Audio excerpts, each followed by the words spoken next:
Good afternoon. Welcome to our fifth lecture of this symposium, Neurophenomenology and Sacred Architecture towards a Experimental Theological Aesthetic.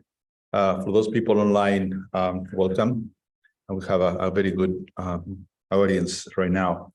So the lecture, as we have done in the past, after Michael Arbib will introduce in a minute, we will have three respondents. So hang out and you will see what the response is, and we'll continue the conversation. So let me introduce Michael Arbib. For most of you, don't need introduction, but let me just introduce you anyway. His first book, Brain, Machines, and Mathematics, serves as a basis for diverse contribution to mathematical theories of computation, brain theory, robotics, schema theory as a bridge between cognition and neural network, neurolinguistics, and language evolution. In 1983, he delivered the Gifford Lectures in Natural Theology at the University of Edinburgh. The lecture against the construction of reality with philosopher and historian of science, Mary Hayes, extending schema theory to embrace social schemas and then debate the reality of God. Since 2010, he has related his work to architecture, publishing in 2021 the book When Brains Meet Buildings, a conversation between neuroscience and architecture. Thank you, Michael, for being here. What Michael requested is to show two videos before he joins in the podium, so let's watch that.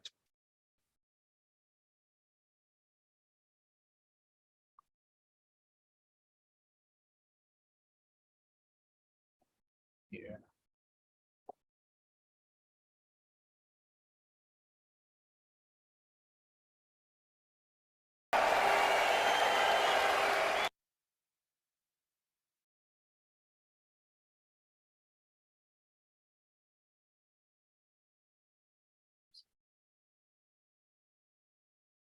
Almighty God, the Father of our Lord Jesus Christ, pour upon you the riches of his grace, sanctify and bless you, that ye may please him both in body and soul, and live together in holy love unto your lives' end. Amen.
I hope you enjoyed those two pieces.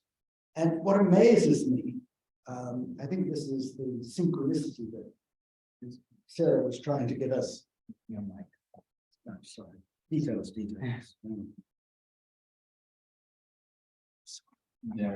Thank you. Residence for you, Sarah. Okay, so it amazes me that you could all be thinking how kind of Jonathan Berger to present me with these two videos with which to start my talk, with the same piece of music played in two different spaces. So I'm not going to ask for a show of hands or anything, but just think to yourself, which performance of Jerusalem did you find more inspiring, the one in the secular space of the Albert Hall, the first one, or the one in the sacred space of Westminster Abbey, the second one? The first one. So the secular space was more sacred to you. Okay.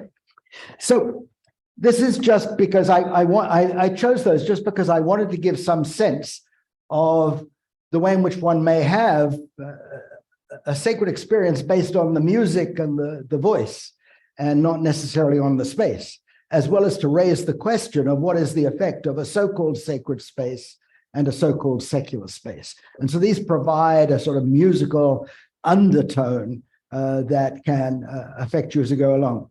Now, I start the actual performance with a picture of my book. I was walking down Unter den Linden and realized later that this photo I had was the perfect illustration of when brains meet buildings. But the purpose of the book was this. Okay, I'm going to just do one audience survey and then I'll stop. How many of you feel you have more than a minimal knowledge of neuroscience? Okay, so maybe 1 in 5 of you have more than a minimal knowledge of neuroscience. But here we are at a conference on neurophenomenology, and you're all phenomenal, but very few of you are neuroscientists. And so the bandwidth of the conversation is really limited. You know, when Zach gives his inspiring talk, one can sit there with one's mouth open, which is apparently a sign of awe. But a lot of what he says goes over your heads rather than into your neurons, right? So the book, in a sense, is an attempt to initiate a conversation by telling architects more about neuroscience and neuroscience more about architecture, in the hope that future meetings of this kind will have a larger proportion of people who've thought somewhat deeply about architecture, somewhat deeply about the brain, even though my sample, of course, is but a small sample of the knowledge that you share among you. Which one? Oh, the clicker, man. Thank you. What would I do without it? Okay, well, we've already built Jerusalem, so let's continue.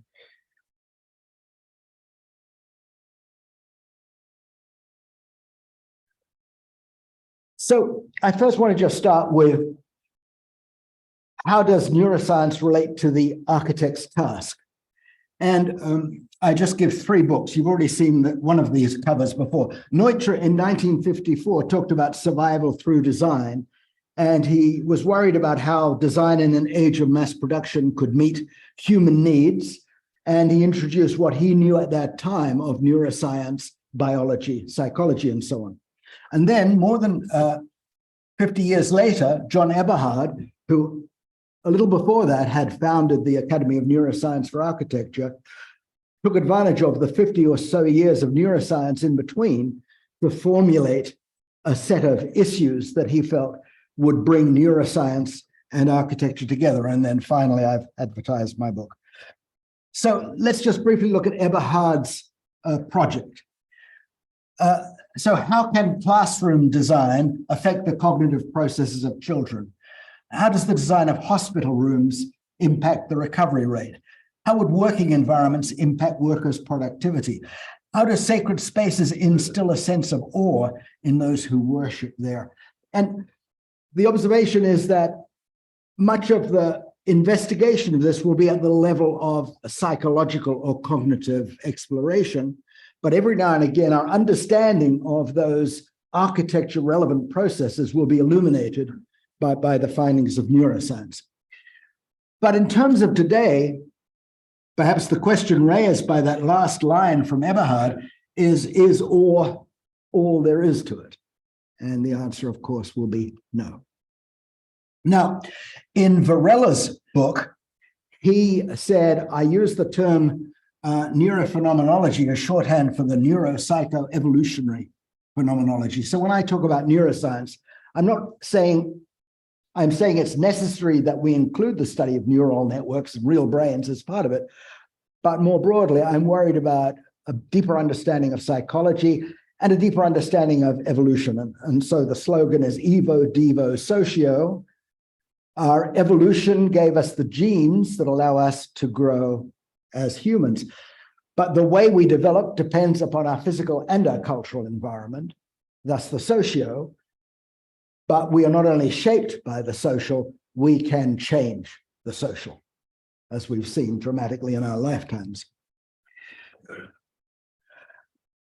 Finally, I need to mention this book, The Construction of Reality, which at the time it was written as the Gifford Lectures, it was an attempt to reconcile what Mary Hesse was doing in terms of how does a group of scientists construct a scientific reality. This fits in with Kuhn's idea of paradigms. So you've got Newton's physics, a deterministic worldview. You've got a whole body of data that fits it, and it makes predictions that have also been verified. And then along comes Michelson and Morley, along comes Planck and Einstein, and suddenly you have to worry about quantum effects. And you end up with a theory against a lot of resistance that in the end sweeps along and says, no, the world is inherently probabilistic, but yes, in the large-scale limit of our daily lives, then Newton does a great job, and we can act as if the world was deterministic. Just as, even though we all agree that the Earth goes around the sun, we still use, when does the sun rise? When does the sun set? Because that is our relativistic center. Having agreed on how to reconcile the personal and the social in terms of this construction of reality, Mary and I just differed on one thing, the reality of God. Basically what she said was, how can we read the Bible metaphorically to give us a sense of reality that transcends the limits of the space and time of those physical theories? Whereas I suggested how we might use the same epistemology to ground a purely secular view that nonetheless includes morality and includes a sense of wonder. Now, here I say thank you to Sarah Robinson, because my first talk on neuroscience and architecture outside San Diego was at a conference she ran 11 years ago almost in Taliesin West. And the first speaker on the program was Juhani Ballasmaa, who many of you know, and revere, if we may even use that term in this context.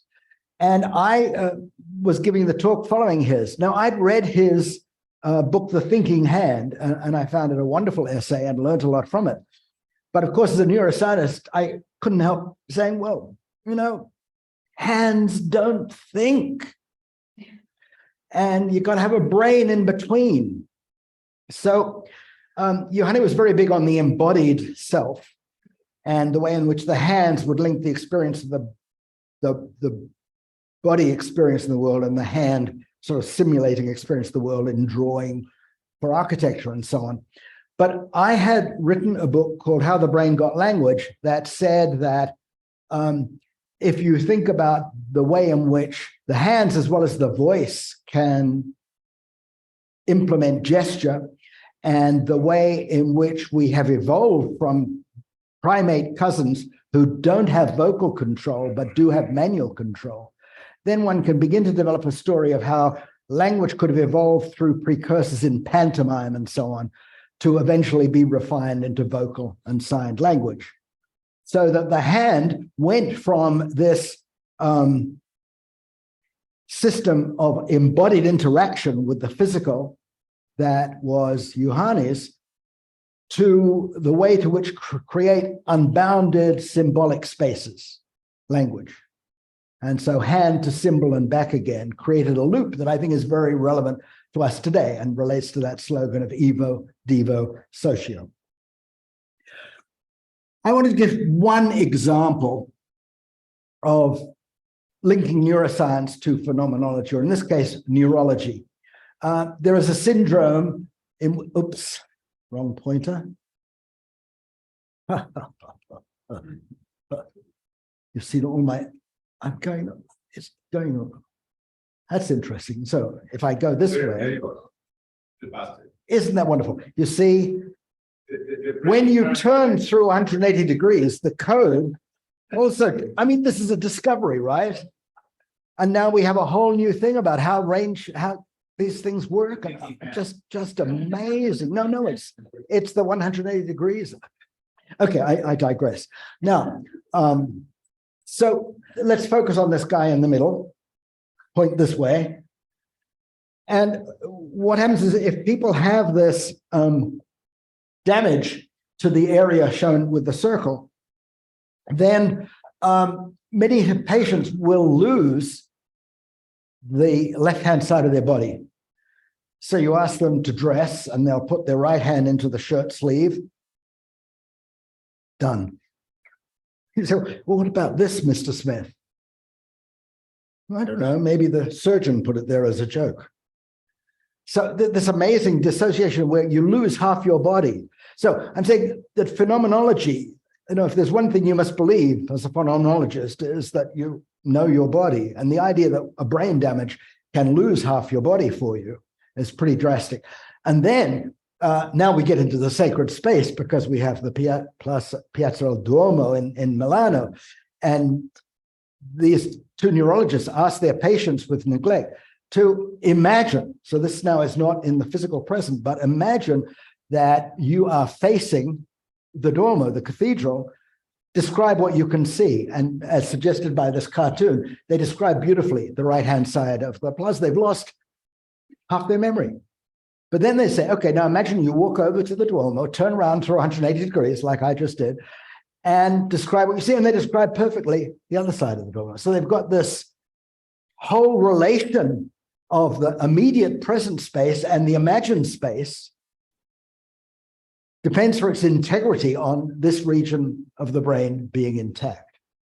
And so the suggestion then is that even at this level of understanding classic neurology of brain regions, we have a dissection of phenomenology. And my fantasy is that if we know about a dissection of phenomenology, then we might be able to create an architecture that is not simply looking at how do I tune the phenomenology that people can report, but how can I tune the different components so that in some sense I'm getting access to some of their non-conscious processes as well as their conscious processes in creating a better architecture. Okay, so I've put this up again to say that language is central to being part of a human community. And what I want to get at is this. We might say that Homo sapiens is first Homo faber, the human who works, the stone tools and so on. Then we get language. And what I want to make crucial is a term that is seldom used, Homo quaerens, the human who asks questions. And I think a lot of what we're concerned with in religion is the quest to answer questions. You know, the basic question being, is that all there is? So what else is there? What is beyond? And so I think that so a lot of the discussion, it looks at awe and atmosphere, and these are all important aspects. But I don't think we're going to understand the sacred unless we understand language and how it supports our very belief systems. And I'll come back to that in more detail as we go along. So, following on, must sacred architecture be awesome? Must awesome architecture be sacred? I think you know the answer, but let's look at some examples.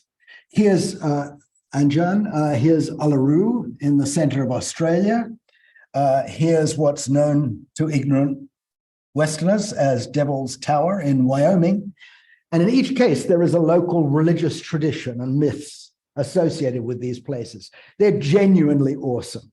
And the suggestion is that we may perhaps see one of the roots of religion in those groups who encountered places like this that are awesome, and they become sacred as the myths are created around them. But they are, if you will, proto-sacred even before the myths exist. So I haven't used that word before, but perhaps proto-sacred is a good word to reflect upon in our work. Here we come to Notre Dame de Paris in the good old days before the fire, and we have both the awe of looking up and we have the play of light coming down. If we move around the world to Tadaiji and Nara, we have the awe of looking up both as we approach the temple and as we look at the Buddhas within. But in fact, if you don't have flash lighting, when you look up beyond the Buddhas, there is darkness. And so we have a dissociation that here are two sacred places which both rely on awe, but one relies on light and one relies on darkness as what you look up to. And here is Calatrava's Oculus. And I think this meets the sort of convention. If you didn't know, and I told you, this is a cathedral that they've just built in New York City, but they haven't moved in the pews yet. You could probably believe it, but in fact, it's a transportation hub. So that I'm just sort of working for this dissociation. And the next example is science is awesome. I think I might have mentioned this. Balismar Turrell gives us the experience of tactile light that has traveled thousands of light years through outer space. And my point there is that Turrell is exploiting how awesome science is that we can get the concept of thousands or billions even of light years as part of our perceptual vocabulary. Okay. And now to move away from the awesome, here is a household shrine in Japan. Nothing awesome about it, but it's deeply spiritual for the Japanese family, a private place. Here is what was designed as a healing space in Los Angeles in a hospital, but it perhaps has many of the properties of being a sacred space. You could certainly go there to heal, but you could also go there for contemplation and prayer. Can places be sacred that are not made sacred by a religion? So here is the example I'll use. This bamboo grove in Kyoto. I think that as you walk through and the wind plays on the bamboo, it's a sacred experience, but it's not a sacred place. It is not tied to any religious structure. You just feel that. But I jump now to Arkansas. And here we have one of Faye Jones' famous chapels. And now he's not in a grove of bamboo, but he's in a grove of trees. And if you'll pardon the expression, the church captures the spirit of the grove. And we've already heard from Gordon that the word spirit has a broader meaning than that of a particular religious tradition. But here we have the back and forth between something that is, as it were, naturally inspiring and something that captures and maybe distills the essence of that inspiration. And here, the opposite of awe is Maya Lin's Vietnam's War Memorial, where the sacredness has nothing to do with the awe of the physical dimensions, but perhaps the awe of the sacrifices that were made. Okay.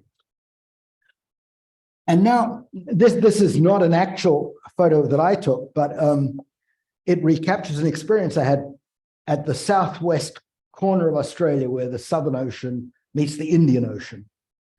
And the clouds were brightly illuminated. The wind was blowing against me. There was the roar of the waves. And I had what I now call an experience of ultimacy there, which had nothing to do with religion. But I just felt this oneness with nature and beyond.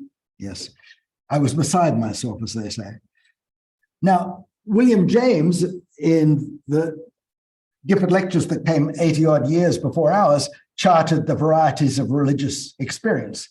And then these were reverted to at a conference I helped run in 1999, where Leslie Brothers, a psychoanalyst who had written this lovely book on how society shapes the human mind, joined Wesley Wildman, an Australian theologian who practices at Boston College.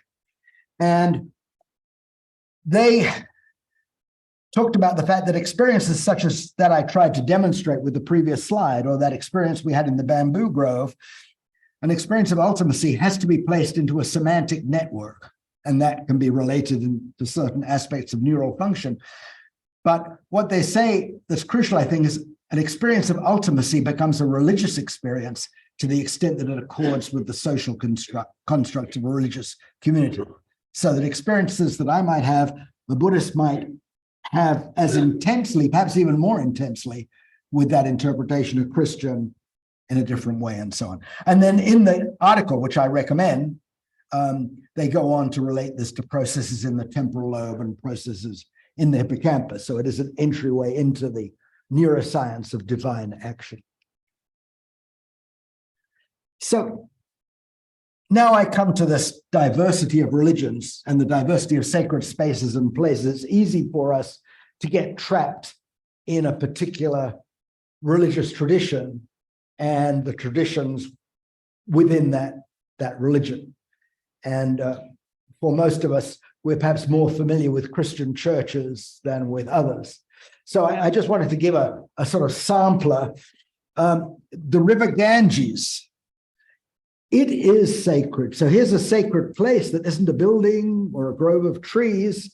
It's sacred because there is this river associated with the Hindu scriptures, if you will. Here is a truly sacred place, the Kaaba in Mecca. It goes back long before Mohamad to various religions, rooted all the way back perhaps to Abraham. It's thought to be the place where the opening to God's heaven exists. So here is a place that is truly sacred.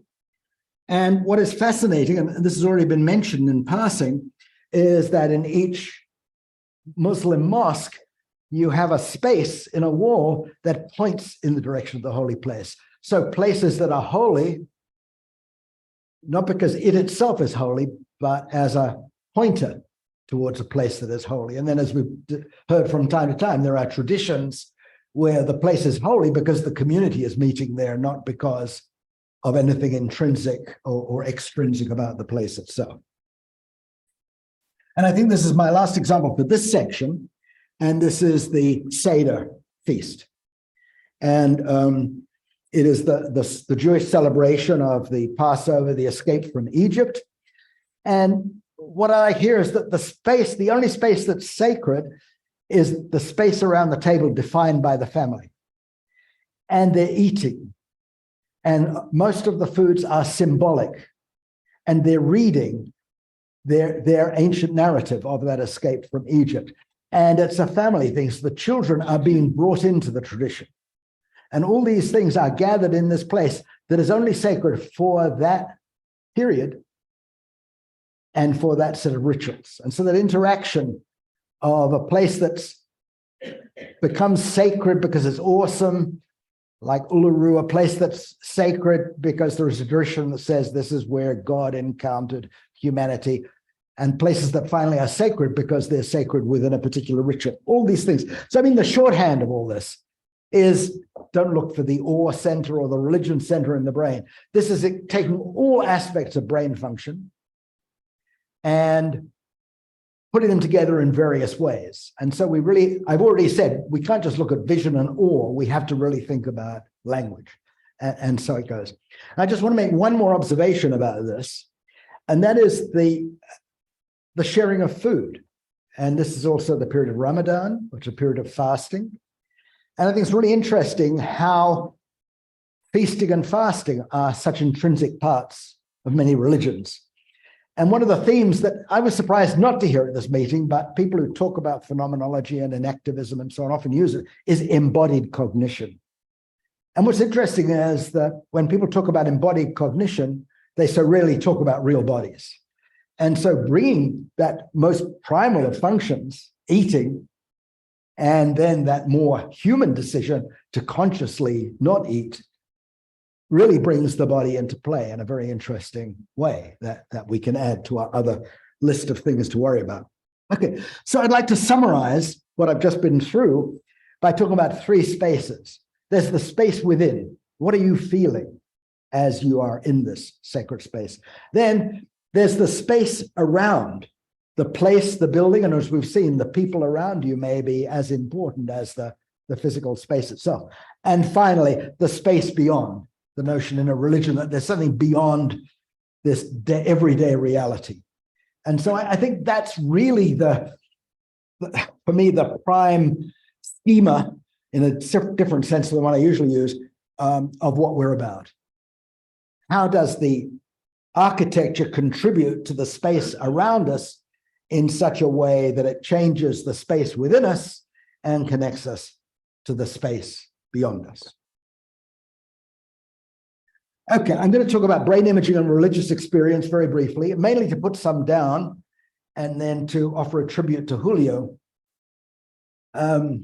Okay, so just as you've all heard about this, but this is just a non-religious scan where we have three comparisons. This is just one visualization of a slice through the parietal lobes in terms of, in the first case, where is the brain most active as measured by blood flow when you subtract the activity for just looking at an object to the activity of grasping the object with your mouth. In the middle, look at it and grasp it with your finger versus grasping it with your fingers. And in the last case, imagine that you're grasping it with your mouth. And you can already begin to feel a little tension as you try to interpret why the patterns change. But I'm only doing this to make the point that this is a very gross level of resolution compared to what the neurons are doing. But it's a fine pattern of resolution compared to just saying, oh, the parietal lobe lights up or the frontal lobe lights up. And so I go back to perhaps what is the classic study of brain scanning, where Achillean Newberg commented in 1999 on brain scans of the effect of meditation on the brain activity of Tibetan meditators. And I'll show you a couple of results in a moment. But they argue that the neurological architecture of our brains is naturally calibrated to spirituality because they claim they see an effect. Now, you could probably do a similar experiment where you have people look at videos versus looking at videos of outdoor scenes versus videos of indoor dramas and say the brain is naturally calibrated to watch videos or something. That's the danger of such experiment. Whereas my view, and it goes back to Eberhard's position, experience changes your brain, that long training on practice at a task may modify brain regions. There's a lovely study of bus drivers versus taxi drivers in London, when the taxi drivers had to have this very detailed knowledge. And you find a huge difference in the hippocampus between the bus drivers who just have a route to follow again and again, and the much greater enlargement of a part of the hippocampus of the taxi drivers who must have this detailed spatial knowledge to come up with the appropriate route for the appropriate time of day and appropriate traffic conditions. So just here is the level of activity way back, and it sort of indicates, this is 20 odd years ago and how far we've come, but how much further we have to go. At the top, increased activity in the frontal lobe. Well, it's pretty feeble difference between the activities in the frontal lobe that you can see there, but it is somewhat higher in meditation than in baseline. This makes sense since meditation requires a high degree of concentration, and the front part of the brain is good for that. And then the lower one is where they look at the parietal lobe and they say, look, there's a bit less activity in the parietal lobe, and say, well, that makes sense because the parietal lobe is involved in our sense of orientation in space and time. So if you're blocking out the sensory and cognitive input and getting the sense of no space and no time described in meditation, that makes sense.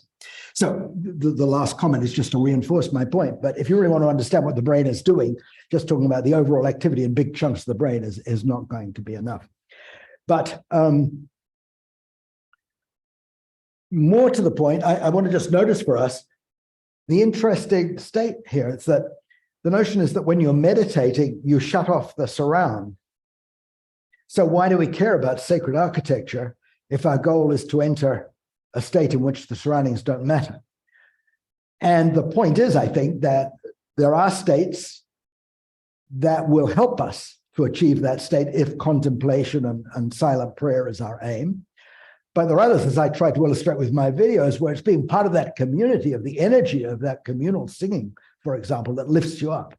And then the space of the people and maybe the larger space that shapes the music, as Jonathan has told us, will then be crucial. This is just to give one old example. I mean, now this is about 15 years old, of another study of the brain, not in this case related to the space around or the practice, but this wild experiment having Danish Christians performing silent religious prayers.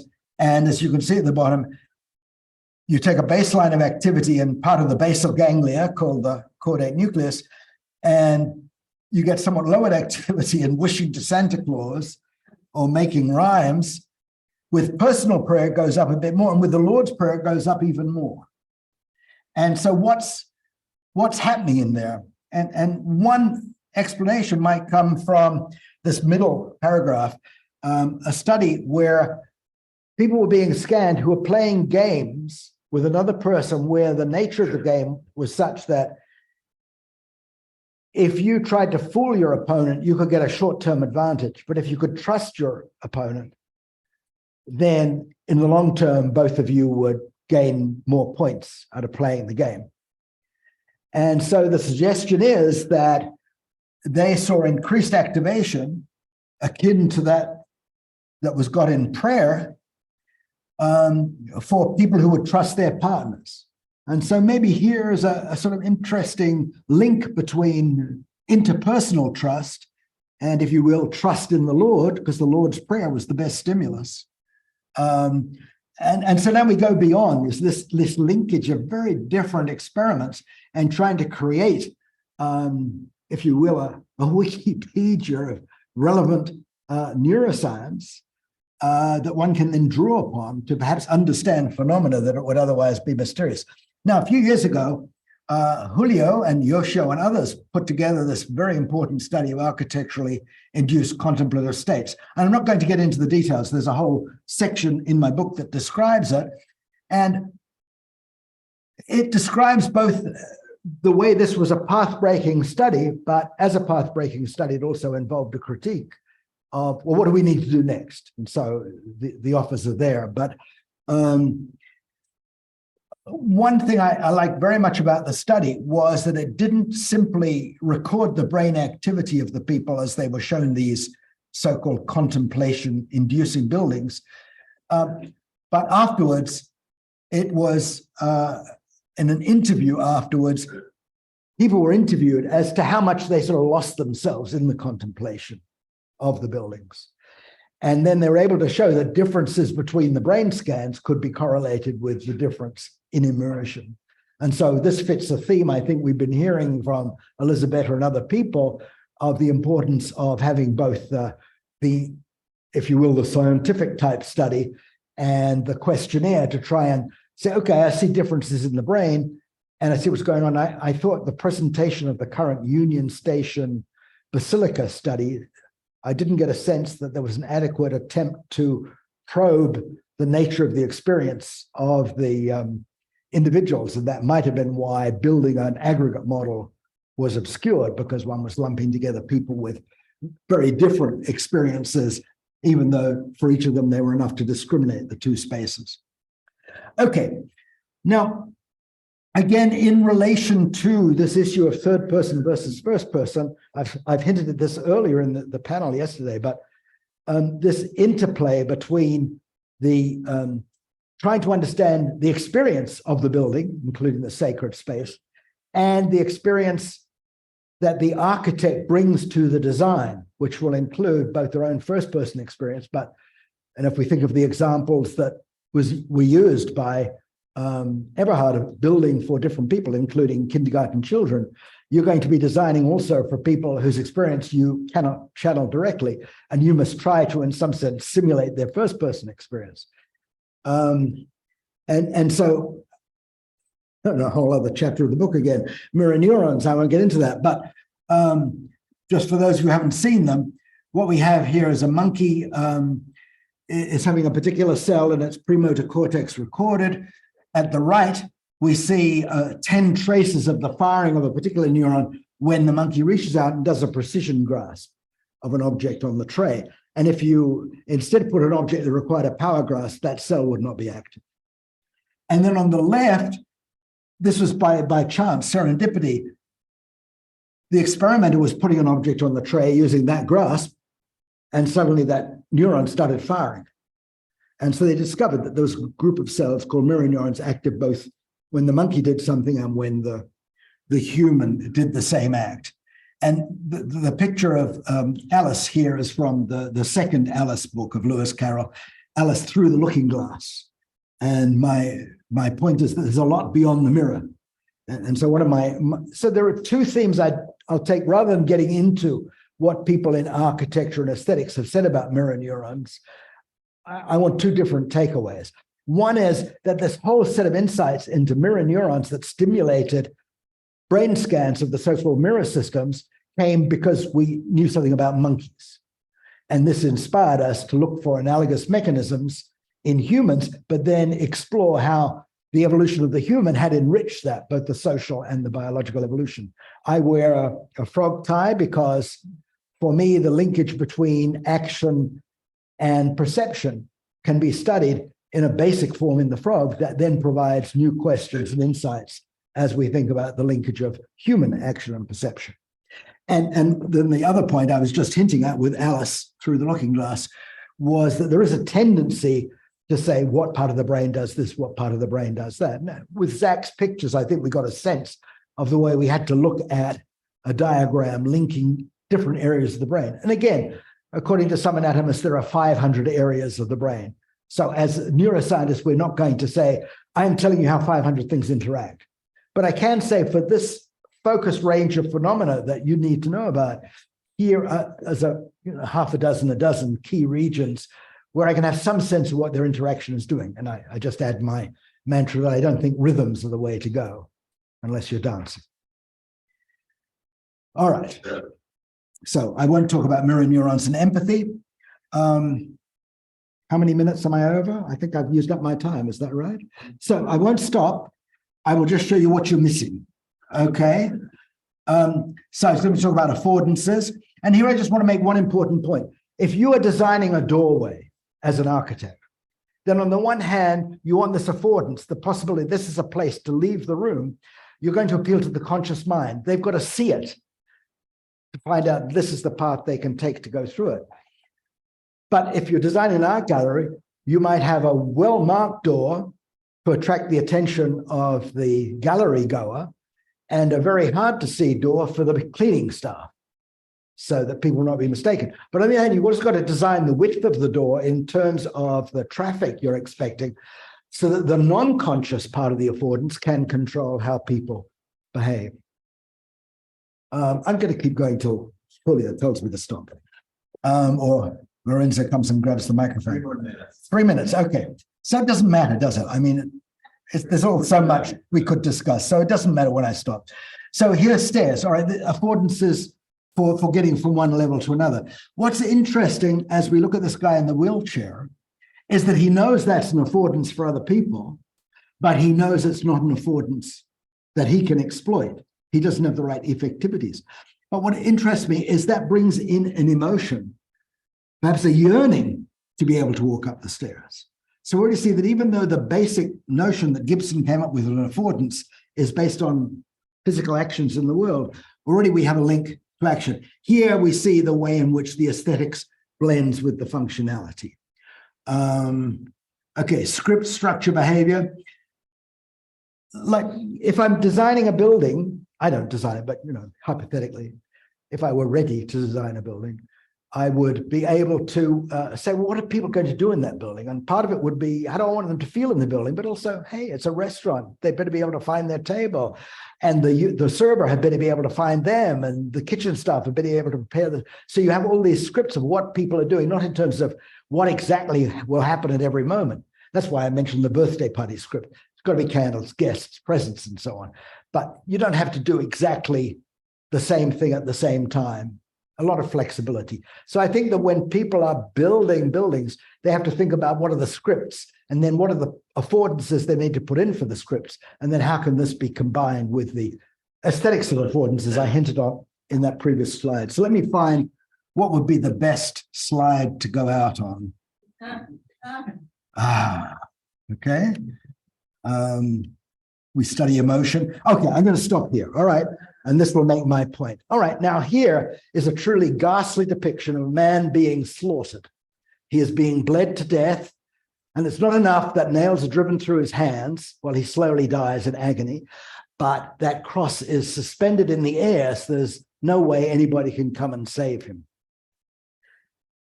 True?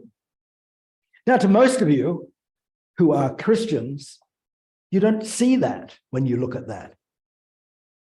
You see a symbol of the resurrection.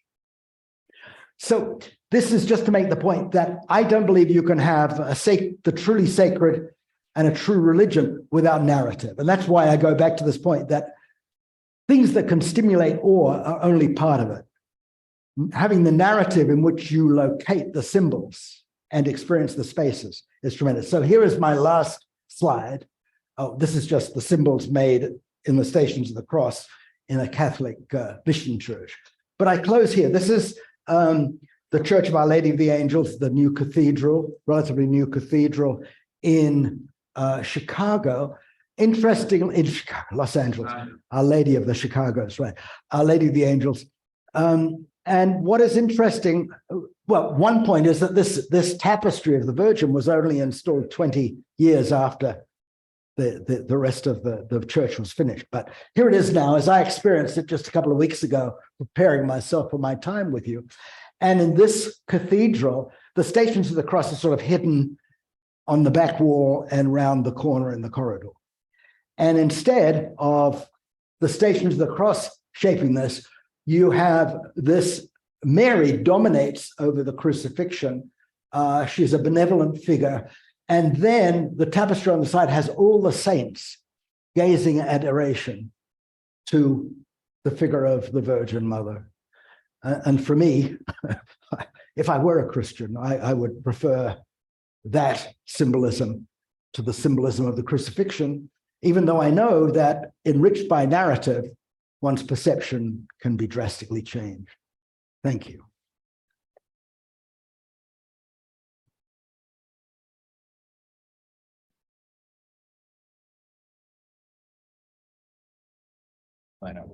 Thank you, Michael. Thank you very much. So we have three respondents, as I said. We're going to start with Mohamad Koubeissi. He's professor and interim chair of neurology at GW, George Washington University.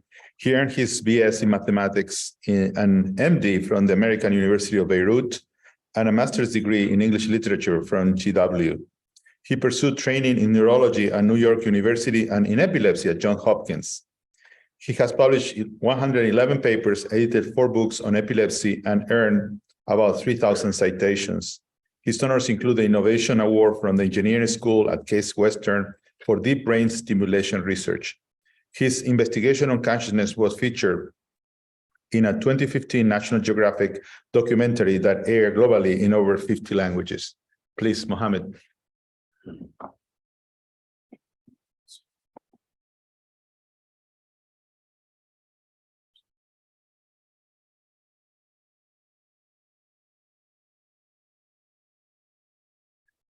Thank you so much, Julio. Thank you, Dr. Arbib. My brief response today can be viewed as an assessment of the whole subject of experimental theology and experimental theological aesthetics in general, while it addresses briefly and perhaps tangentially the areas of atmosphere and symbolism in particular.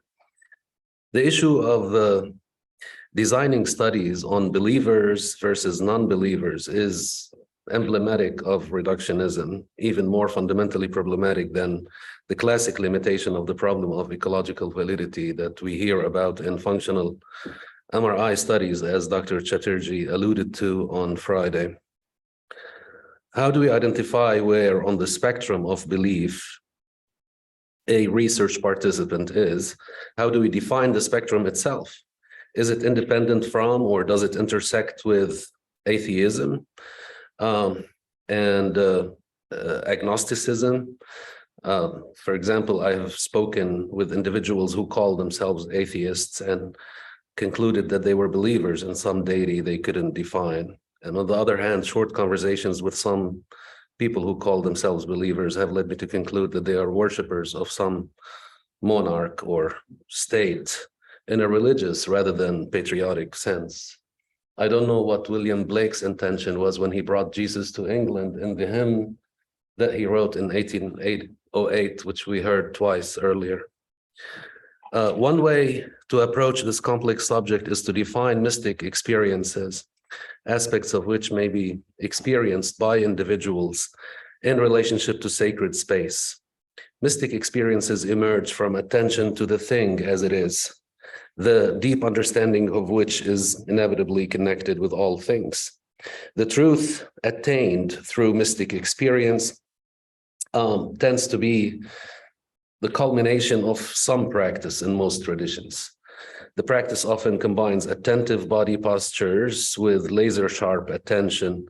The wisdom of the sages does not come from reading books or cultural narratives, but through removal of erroneous preconceptions about oneself, the other, and the world. Experienced practitioners, thus, are potentially capable of seeing ultimate beauty in everything, from a grain of sand to a cathedral. One may even argue that the aesthetic experience becomes independent of the culturally associated affect itself, as appraisal of all stimuli, whether familiar or novel, attractive or repelling by cultural standards, brings about the same sense of peace, a surprise as if encountering a miracle, and perhaps a feeling of unity. Regardless of the salience that a stimulus or a space elicits, they are encountered as novel due to the ability of such practitioners to reside in the present moment and minimize or completely eliminate judgments and preconceptions. In this case, if this is the case, the discussion of experiences elicited by sacred spaces may be viewed as a discussion of what aspects of ultimacy, akin to the aforementioned mystic experience to various degrees, can be elicited by a space regardless of an individual's prior spiritual practices or understanding, whether affable or ineffable, of the world. Professor Arbib, you argued that the key components to how a sacred space can elicit what is interpreted as a religious experience are symbolism and shared community. Since symbolism is tethered to cultural narratives, one must assume that the individual must embody rather than depart from those narratives. Here, one may argue that what is interpreted as a religious experience is nothing but a harmonized alignment of acquired and accepted cultural and religious constructs. And in this sense, it's a feeling from which the individual concludes that the cultural narrative makes sense, like an experiential moment of what had hitherto been intellectual understanding of one's own culture. This is likely different from pure mystic experiences, which necessitate both embodiment and rejection. There is a oneness of duality here, or double bind, both embodiment and rejection of cultural narratives and initiation of one's own journey through oneself and the world. Science evolves exponentially across generations, owing to the ability of our species to learn and build upon the accomplishments of prior generations. This is not the case in pure religious experiences, obviously, or even in art, where one has to find their own voice through their own journey. Similarly, the sense of shared community, an adaptive feature in our species, likely plays a surrogate role in the religious experience that is different from pure mystic experiences. Obviously, the argument here is easy. One can elaborate by saying that the sense of community is helpful through evolution, whether it's related to a spiritual practice or not. And on the other hand, mystic experiences can be attained within groups or individually. Thank you.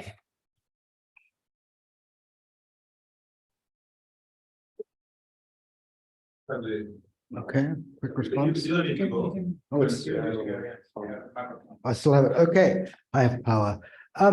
No, I thank you very much. I think the distinction is I was not trying to say that we can reduce the experience of the sacred to a narrative, or we can reduce it to a sense of awe. I was trying rather to say whenever we approach sacred experience within a particular religious tradition, there are going to be a set of relevant considerations to take part. And I think in particular, when you relate to a religious tradition, then you have to bring in the narrative. This doesn't preclude that our ability for emotional response, our sense of wonder. I mean, I'm atheist with a sense of wonder. And my science is driven by a sense of wonder. How could the universe work in this way? And so I was not trying to give an exhaustive sense, but just trying to indicate that the understanding of how the human evolved to master language and symbolism and narrative within a communal context seemed to be an essential part of the conversation. And that does not mean we can reduce everything to let's have a good conversation.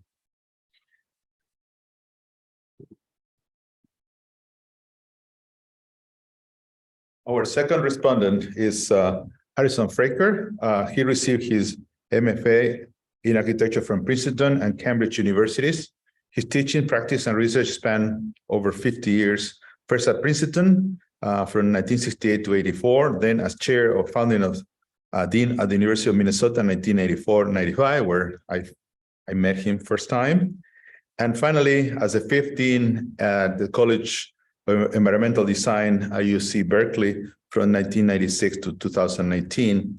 He has received 10 major design awards, the 2014, the Topaz Medallion, the highest award for excellence in architecture education, and his Oakland Eco-Block was chosen as a top 10 transformative project by the Scientific American in 2018. His most recent books, which some of us have seen, of course, here, call it Minding the City, Field Notes on the Poetics of Sustainable Public Space by Oro Editions, published in 2021, is available. So please, Harrison, join this.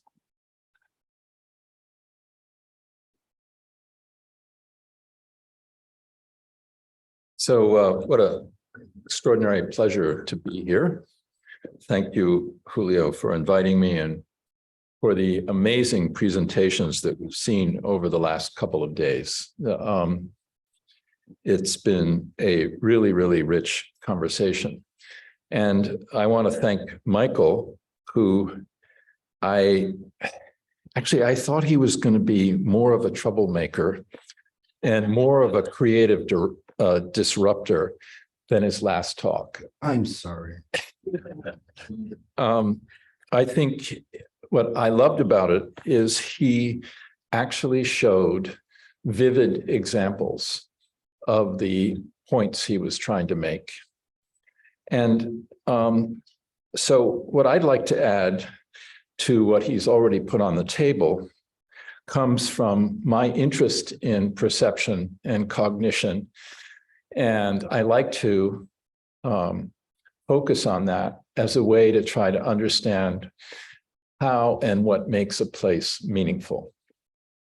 And in that search, I did turn to neuroscience, in part because my son got very interested in it, but I had this long history of readings in perception and cognition.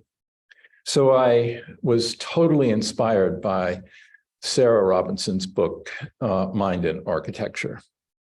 And this made me try to kind of comb through neuroscience and see if there were key insights that would change my understanding and help me to appreciate how meaning is constructed in a place.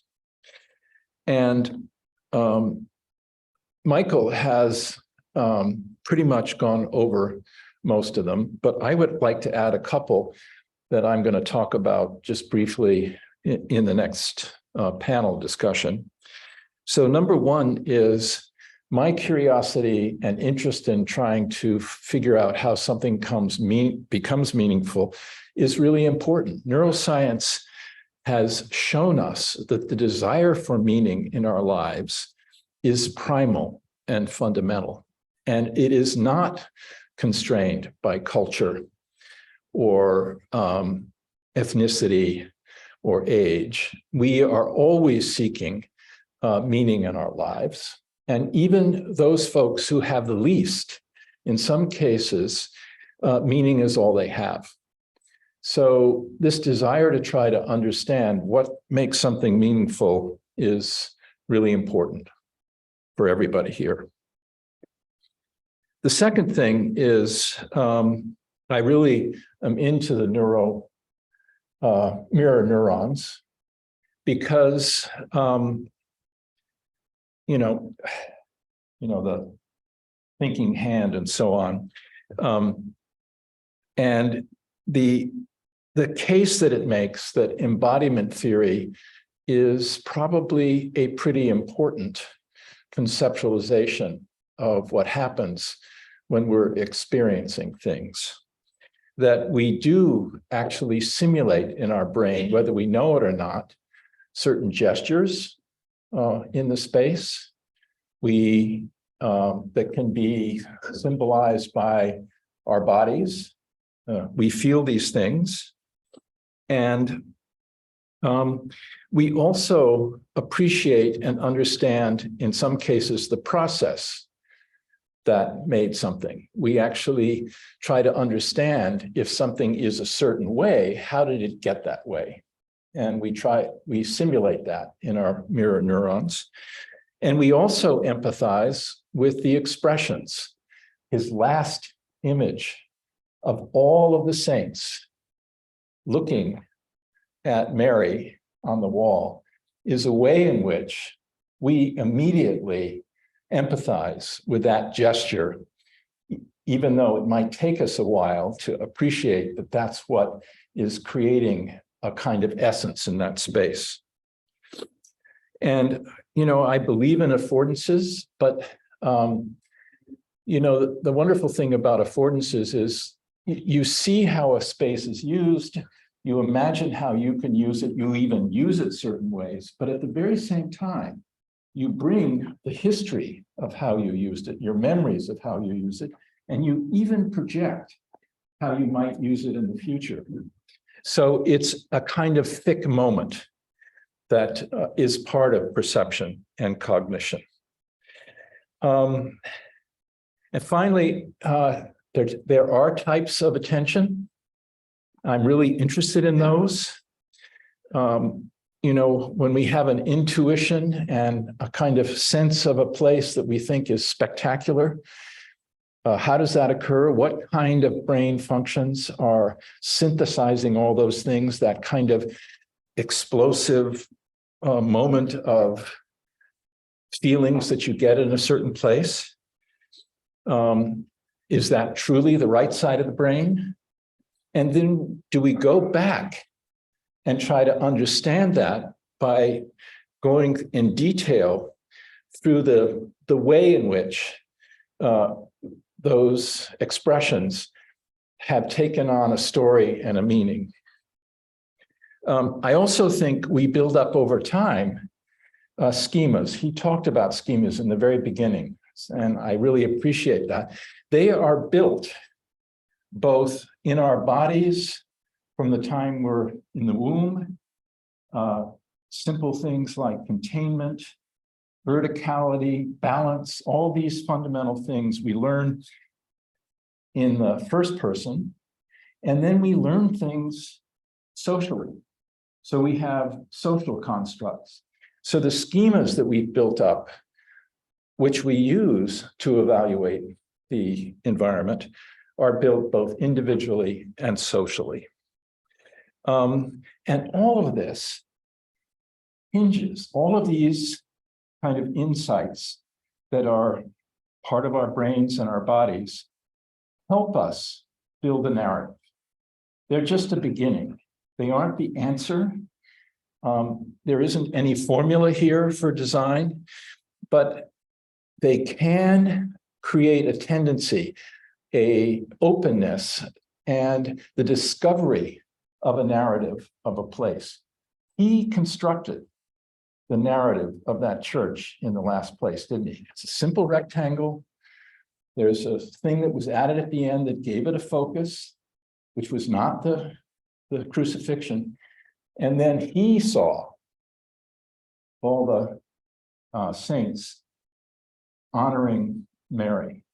So he has constructed a narrative that's been triggered by the space. So what I'm interested in are these insights that help us construct meaning and understand our spaces. And I think he's done a great job of illustrating that. So thank you.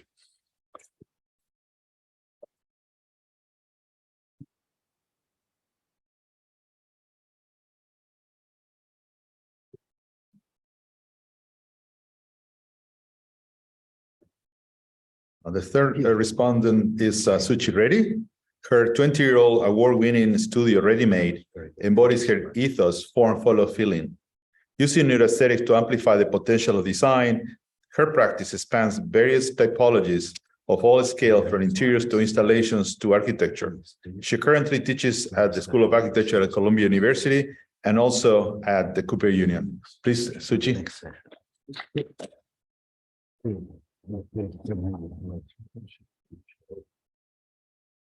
So when I listened to Michael, by the way, I think I forgot to tell you the first time I ever heard you lecture was at the New School in San Diego, when I was first beginning to learn about this field. And it was such a, everything was new and open, and it was really wonderful to hear you speak about it. So thank you from then to now. And also to address some of these amazing concepts that both Harrison and Mohamad have brought up. And for myself, really to think about, what do I as an architect learn from this? Why am I here? What do I take away? What can I take into my practice? And some of what I was thinking about, Michael, somehow brought to mind this thought from Gadamer, where he says he was studying aesthetics, and he says aesthetics is not the study of specific types of subjective pleasures that are derived from art. It's a study of what objectively informs our subjective awareness of art. And this is something that I think we're trying to get to here in some ways, in terms of really understanding what embodied cognition, and Mohamad, thank you so much for bringing that up into the conversation today, really means to us when we experience space, when we experience architecture, and when we experience our world. And coming from a culture that, I'm Indian, believes that enlightenment is a body-mind state.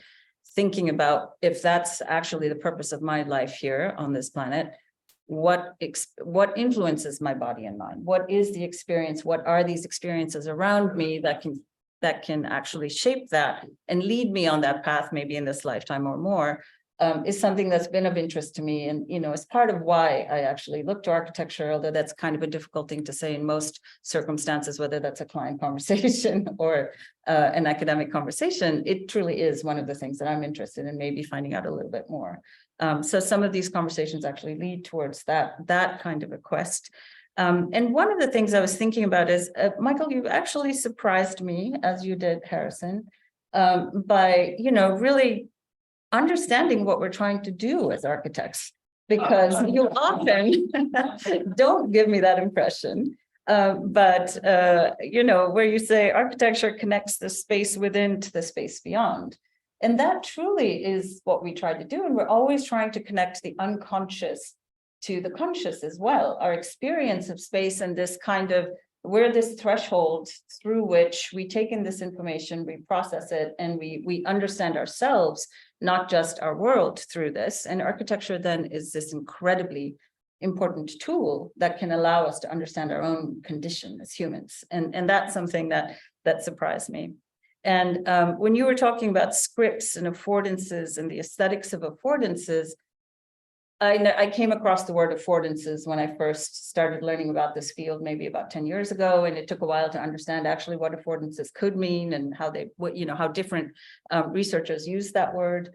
And it's interesting to think, I was thinking about myself trying to reframe my work in the lens of a designer of affordances.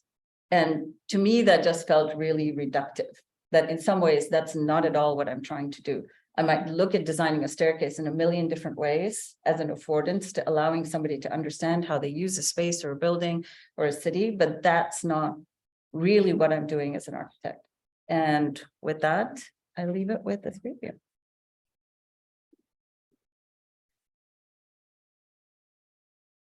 Michael, do you want to respond? Well, I just like to ask for an amplification of that last point. When you say you don't care about the affordance when you design the staircase. I mean, surely you must be worried about getting from one floor to the other, and you must be finding a way to do it. But as my 3-point slide suggests, the way you do it can vary greatly. So the affordance for me would be the necessary basis for what you do, but you say it isn't. Well, you're just saying that that's the easy part and the hard part. Yeah, what I was saying is that the script is actually the more difficult part. What I'm trying to understand as an architect is write the script, both for how people of all kinds, all different, ranges of experience, let's say, in different ways, like you were talking about the different people who use the one kind of door in the gallery versus the other kind of a door. All of these kinds of things that we sort of process as the functional scripts that run through the design of a space that absolutely need affordances like doors, windows, staircases, steps, all of these kinds of things. But I'm not thinking of myself necessarily as somebody who designs the aesthetic appearance of affordances. Like, that's not the important part of architecture. For me, what that does is really, I guess what I'm looking at is the holistic script that runs through everything in the space. That's not just what allows me to use it, but also what it makes me think of and realize about other things. No, I would say the script is primary, but again, there can be multiple scripts in the building, right? I mean, different people will be using the building in different ways. And then my concern is, but then you have to provide the affordances for those scripts, and some affordances may be common to multiple scripts, some may be unique. So I would see that in my ignorant way, I see that graph of affordances, as it were, as underlying your creativity. Is this on? I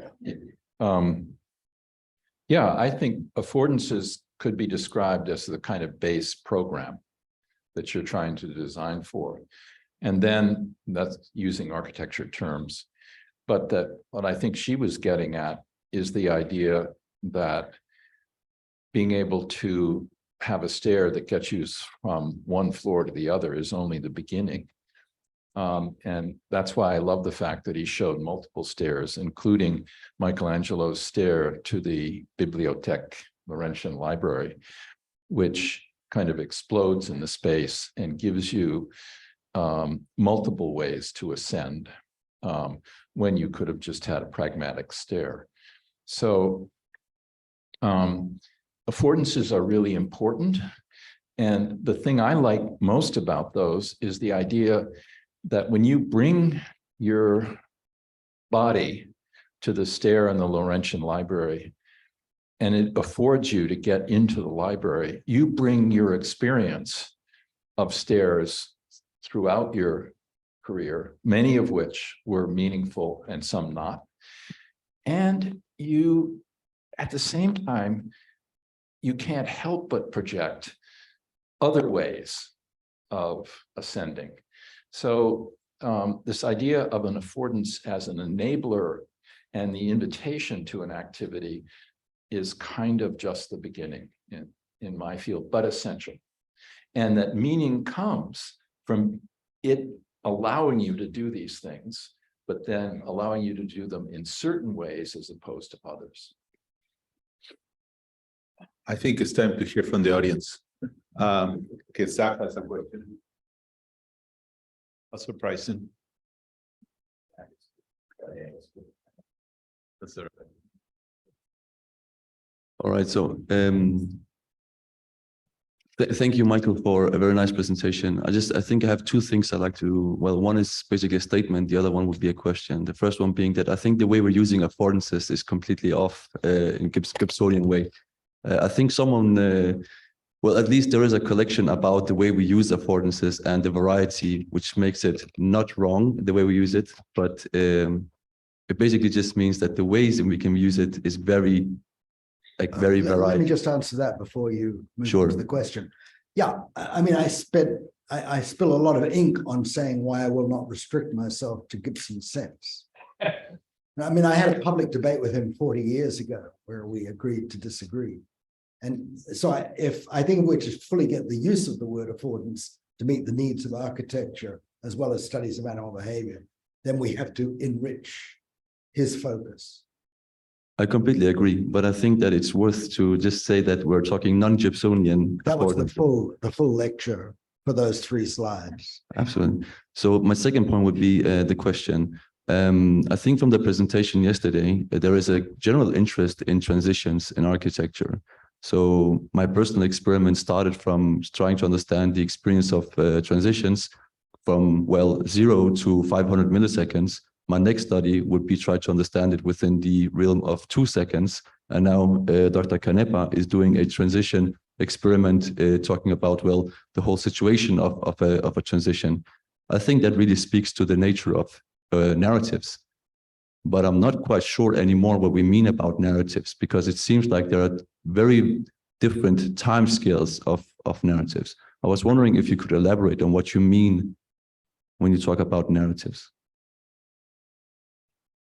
Okay, well, just firstly, a comment that there's a very nice example from Koubeissi of a mosque where you go into a small anteroom and then you go through, and then the mosque is more awesome because of that contrast. So it's an interesting when the transition prepares you for something versus when it is designed to anti-prepare you so that you get a more intense experience. So that's one thing about transitions. No, narrative here, I mean, it's just a narrative in the sense of telling a story.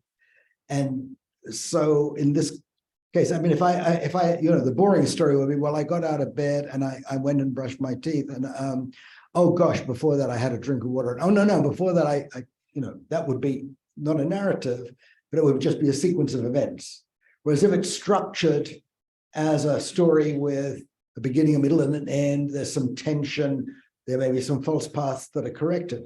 So that was my point with respect to the crucifixion. If I look at the crucifixion as a naive outsider and just see a hideous scene of torture, because I don't have that narrative. But if I've been exposed to the 12 stations of the cross and the notion of the resurrection and so on, then I can interpose that experience within that narrative, and it totally changes what I see. So that's the effect of a narrative as a story, I think will be a good synonym for the purpose of how I was using it in this. Questions? Jonathan, please talk. Man. I want to go back to what Suchi was trying to talk about, I think, and say something that maybe is a little preposterous, I don't know. But affordances should almost disappear. Like they should be, it's kind of like technology. The better technology is, the less you're aware of it. It's kind of like if you design an app really well, the person who designed the app doesn't want you to know all the decisions they made in designing that app. They want to get you to the experience of whatever that app affords, right? And so I know this is a very diminutive, perhaps, example, but we do live in worlds that are both real and virtual. So that's why I bring the digital into the conversation, because for many, that's very much part of their world every day, spending a lot of time immersed in environments that are not, you know, the physical environment around us, but kind of transported to some other place. So I do think that that parallel thinking about designing in the digital world for these virtual experiences and what we do as architects there is something there, but I think as Suchi, perhaps that's what you're trying to say, that when we design, everything goes into the thinking of the width of the door, how, what the door handle is made of, et cetera, so that the person flowing through it or going to it it's a subconscious decision. If you've designed it well, they don't even have to think about where to go, they don't even need the exit sign. They know where the exit is, right? So, but that's not the purpose of architectural design, and certainly not what a lot of architects aspire to. It's well beyond. So I'd love to go back to the question of transition and the idea of perception and cognition related to that. Because my experience was crystallized when you look at two kinds of cubism. If you look at the serial cubism of the nude descending the staircase, where it's a portrayal of those intervals captured sequentially, and then you look at the synthetic simultaneous cubism, where the painter has layered multiple views on top of each other, and you see their interaction, where the transparency of one is seen through another. And for me, this is an artistic expression of something that our brain does, where we build something up sequentially, and then we understand it as a whole in relationship to a whole range of things. And that's why I'm hoping that eventually neuroscience will be able to show us, when we're doing the incremental processing, if you will, and when we're synthesizing and layering and trying to comprehend our understanding of those things. So we've seen, that's why Elisabeta's work is so interesting, because in the transition, atmosphere can completely change the behavior. So we know it is important. But we want to know so much more. And that's what I'm hoping we can get to. I was a little confused by the question, Zach. Was the atmosphere being referred to as a narrative? The atmosphere of the transition? The actual experiment is about starting from somewhere. You change the corridor. Sorry. The actual experiment is about starting from somewhere. You change the corridor, and you basically get to the exact same space, independent of the corridor. So basically, here the idea is that the final experience is colored by the prior experience, right, which implies the importance of transitions and the narrative, which I suppose I would call a narrative, because for me, it's the idea of a narrative, as I understood, Michael, would basically be the way that you dress the events, but the events are the events, and you probably will not be able to change these events. But the way you tell yourself, like autobiographically, perhaps, is the narrative. So that's in the way that I was talking about transitions. Yeah, for me, I was reading it as the quality and the atmosphere of that transition that then changes or sets you up to understand the entire experience differently. So thank you.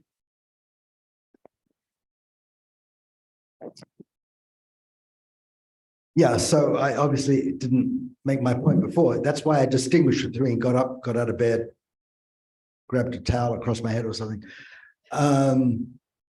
from telling a story. A Beatle song, please. So all I'm saying is, no, what happens if you, so here's an idea. You build a building, right? And every day people go through it, and there are particular sequences. They go through particular rooms with particular ends in mind. Now, those are time sequences. There's no particular narrative there. But if somebody now says, oh, when I went into the kitchen, the pot was boiling over and I had to rush to the bathroom to grab a towel, and then that takes aspects of a sequence, leaves out many pieces, and comes up with something that has a charge to it, that is a story of interest. So I'm making that distinction between mere sequence and if you will, partial reflections, even temporal reorderings of sequences that have their power in their sort of narrative structure, their persuasion, their storytelling. And so conversely, you might say that the scripts that the architect might come up with are informed by stories she wants people to experience in the building, but they're not going to have sort of word for word of the story as echoed with each footfall through the building. It's just they will build up in a sense that layered perception that you talked about.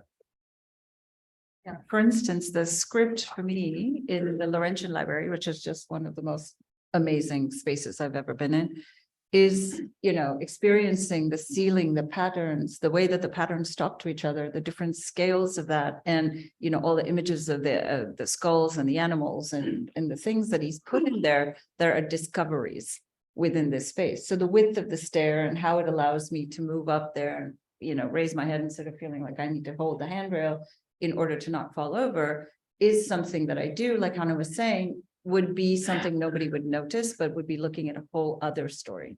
And this is really what I think the script of architecture is. I just quickly, I don't know if you know this, but you know, Corbusier talked about the so-called promenade architectale, and he would try in his buildings to design a spatial sequence which was privileged over other ways you could go through in normal routines. It would be really interesting to see if we recognized that as a special and privileged route through the building. I think of the Villa Garche as an example. Everybody's written about what he did as you come in and bounce off this, go up this stair, hit this wall. You know, you have this full embodied experience of the whole building that he wanted you to experience. He wanted to privilege that. Now, is that a narrative? Kind of. It's just his sense that this is a way to go through the building which will unveil its spatial organization. So, just changing topics for a minute, out of narratives. I have a question for you, Michael. I think if I understood right, you said that language is fundamental to architecture. Is that correct? To neuroscience and architecture? To religion. Okay, so what about architecture? You think language? You know, I would propose that, and this, we haven't talked about this topic in this conference, but I propose that the experience of architecture, the phenomenology of architecture, is fundamentally non-verbal. Fundamentally non-verbal. So if that's so, that has a strong implication for neuroscience, right? If it's non-verbal, from embodiment to all kind of situation. Now, there is a part of it that is language related, but it's a kind of translatable into language. The immediate experience, even conscious experience, not just unconscious, is nonverbal. How would you respond to that claim or that hypothesis? What number distinguishes the heathen tortured Christ from the Roman Catholic symbol of love of God? What number? You're totally raising a different question. I'm not ruling out proportion as part of architectural design. I'm just saying that if you are to think about what makes a space sacred, the symbols have to be understood in many cases. And it's not just the proportions. We can have an awesome space which has no symbolism in it, no stained glass, no statues. It's just a space that makes us feel very special. But even, I mean, I agree with that. But I'm saying that to get that impact of a Christian space, in one case, you have these symbols that require that you know Correct. narratives. In other cases, if you go to a Christian Science room or a Quaker room, then you don't need any of those symbols because you're just attempting to look inward, and it's a space just to look inward without looking out towards. The tricky thing about most of the symbols in religion are nonverbal. You know, they're images, right? They're images. Of course, you know, they're explainable through birth, but by and large, enter the system. After 2 glasses of wine, I will convince you I'm right. Okay, one more question, and then we are ready for the break. Anybody else? All right, last question. I'm gonna get in shape. He just wants to. So I would say this is kind of a long shot, or maybe it's a long shot, but do you believe that mirror neurons could be further stimulated by design? So for example, in art gallery, is there a way that architects can manipulate the space to allow for one to be more appreciative, be more like embraced in processing the art?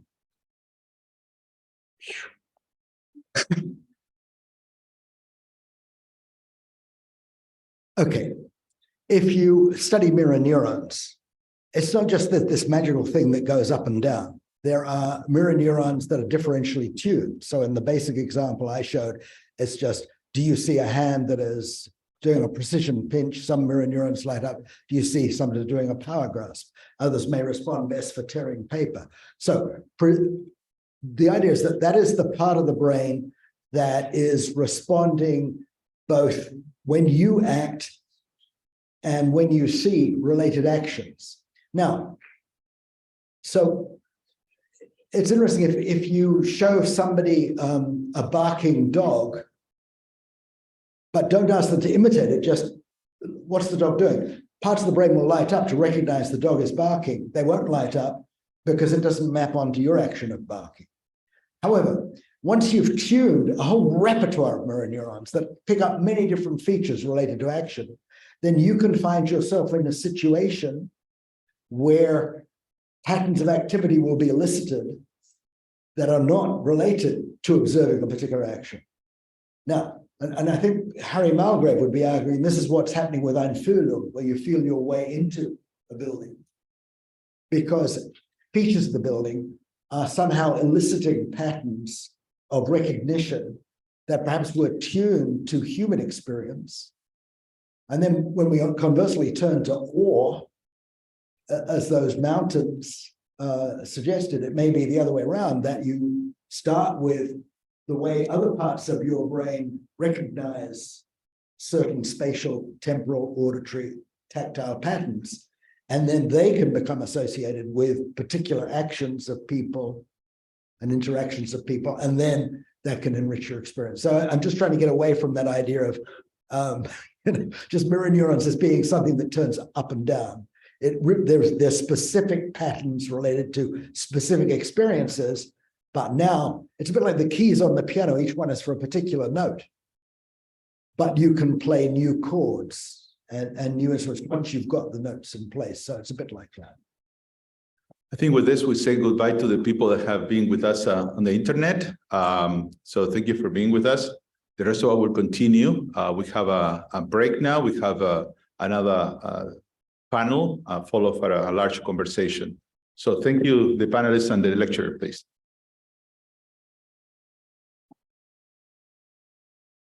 Those of you that need AIA credit and have not sent me your email, send it to me and with a number. Yeah. Done.